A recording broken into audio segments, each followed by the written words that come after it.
Hey there. Subscribe to my channel. And also press this bell icon. The night was cold, and the rain poured relentlessly over the deserted streets. Maria clutched her small bag tightly as she ran, her heart pounding in her chest.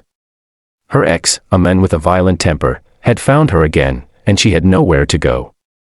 Each step splashed through puddles, soaking her shoes, but she didn't care.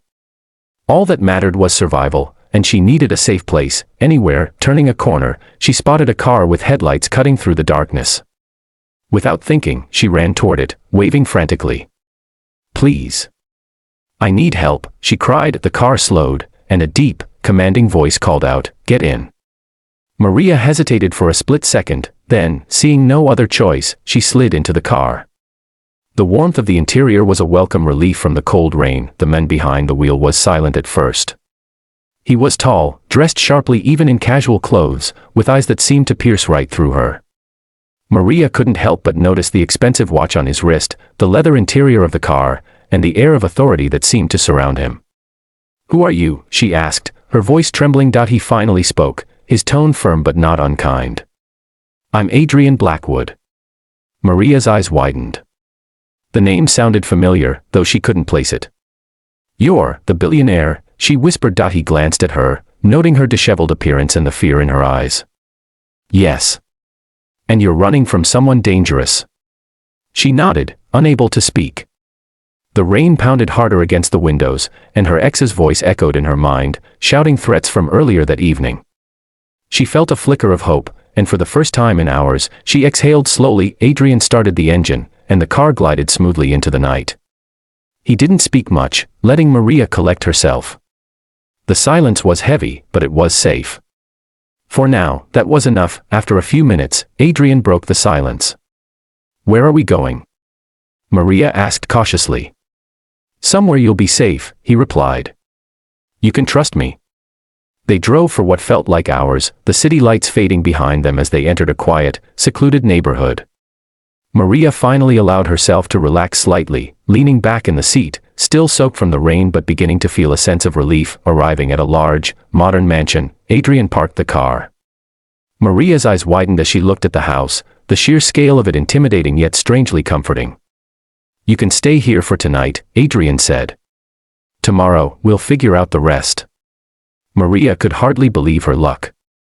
Why are you helping me?" she asked, her voice barely above a whisper. He looked at her intently, his gaze softening. "Because no one deserves to be treated the way you have been." Inside, Adrian offered her dry clothes, a warm meal, and a safe place to sleep. Maria felt tears prick at her eyes.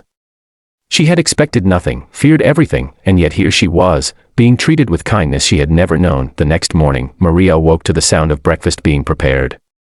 She found Adrian in the kitchen, his demeanor calm yet commanding. "You should eat," he said simply. As days turned into weeks, Maria began to see another side of Adrian. Despite his wealth and power, he was attentive, protective, and surprisingly gentle.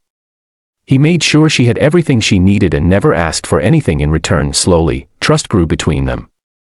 Maria started sharing her story, the abuse, the fear, and the struggle to survive as a single mother. Adrian listened without interruption, his presence steady and reassuring. He didn't just offer shelter, he offered understanding, compassion, and the unspoken promise of protection. One evening, as they watched the city lights from the balcony, Adrian spoke. "You've been through so much, and yet you're still strong." Maria looked down, shyly brushing her hair from her face. "I don't know how I've managed," she admitted. "You've managed because you're courageous," he said softly. "And because you deserve better than what you've known." From that moment, Maria realized something had shifted. This wasn't just about survival anymore.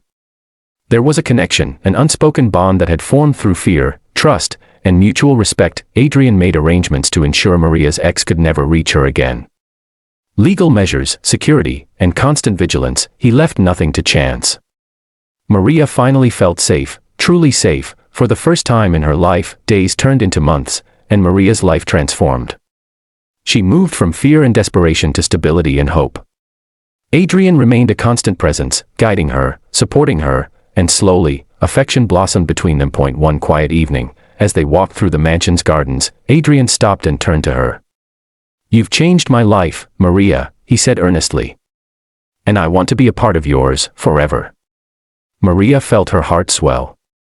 The man who had seemed untouchable, powerful, and cold had become her protector, her confidant, and the person she could lean on. Tears filled her eyes as she whispered, "I never imagined anyone could care for me like this." Adrian took her hands in his. "I don't just care. I love you, Maria.